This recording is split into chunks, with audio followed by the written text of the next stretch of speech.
Assalamualaikum warahmatullahi wabarakatuh. Perkenalkan, nama saya Flora Anggraini. Di sini saya ingin menjelaskan materi saya yang berjudul audit persediaan. Pengertian persediaan, persediaan itu adalah aset. Yang pertama, tersedia untuk dijual dalam kegiatan usaha normal. Yang kedua, dalam proses produksi dan dalam perjalanan, atau dalam bentuk bahan atau perlengkapan atau supplies untuk digunakan dalam proses produksi atau pembelian jasa.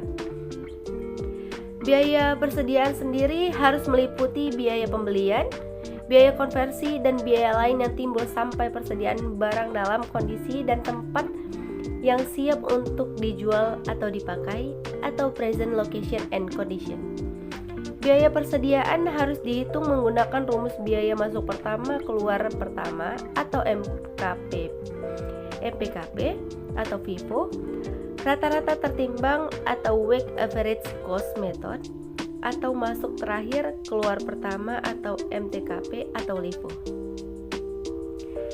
Metode pencatatan persediaan sendiri terdiri dari dua, yaitu metode buku, mencatat seluruh transaksi mutasi dan saldo persediaan baik kuantitas dan harga.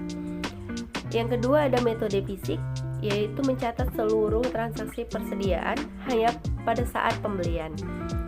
Fungsi-fungsi dalam siklus persediaan dan pergudangan sendiri ada 6.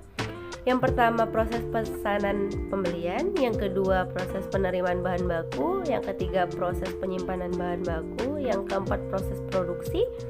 Yang kelima, proses penyimpanan barang jadi. Dan yang terakhir, proses pengiriman barang jadi. Kerumitan audit persediaan sendiri ada 6 faktor-faktor. Yang pertama, persediaan umumnya merupakan komponen utama dalam neraca yang memiliki nilai yang material. Yang kedua, persediaan dapat tersedia di beberapa lokasi yang menyulitkan pengendalian fisik dan perhitungannya.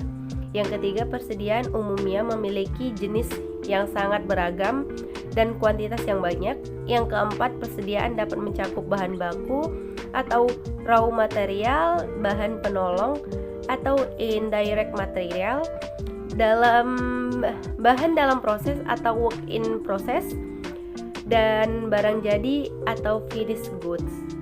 Yang kelima, penilaian persediaan memiliki tingkat kesulitan yang tinggi karena faktor umur persediaan dan alokasi biaya fabrikasi.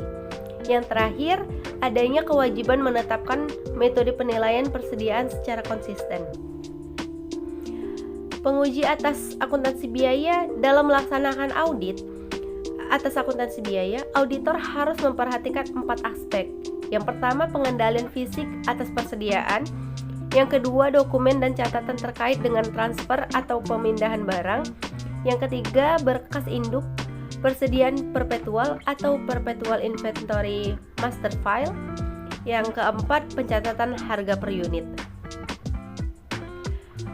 Merancang detail test of balance untuk persediaan.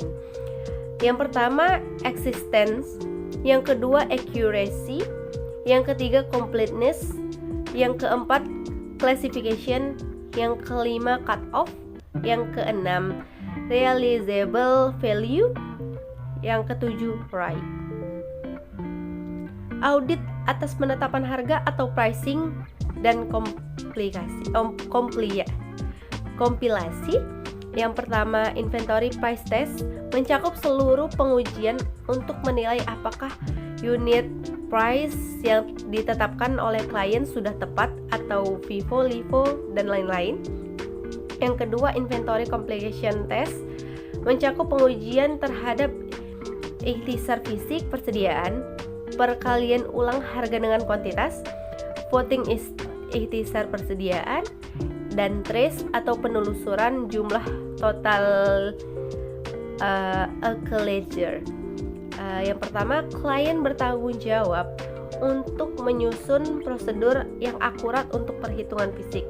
Yang kedua, tanggung jawab auditor adalah mengevaluasi dan mengamati prosedur perhitungan fisik yang dilakukan oleh klien yang mengambil kesimpulan mengenai eksistensi fisik persediaan.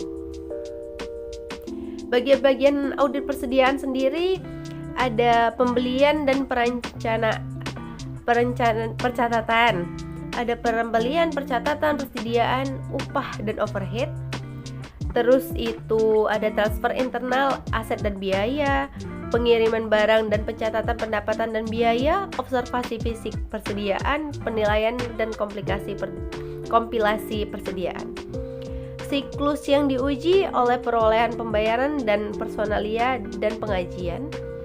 Ada persediaan pergudangan, ada penjualan dan penerimaan, ada persediaan dan pergudangan, yang terakhir persediaan dan pergudangan kembali. Terima kasih. Sekian materi dari saya yang dapat saya jelaskan. Lebih dan kurang saya mohon maaf. Wabillahi taufiq walhidayah. Assalamualaikum warahmatullahi wabarakatuh.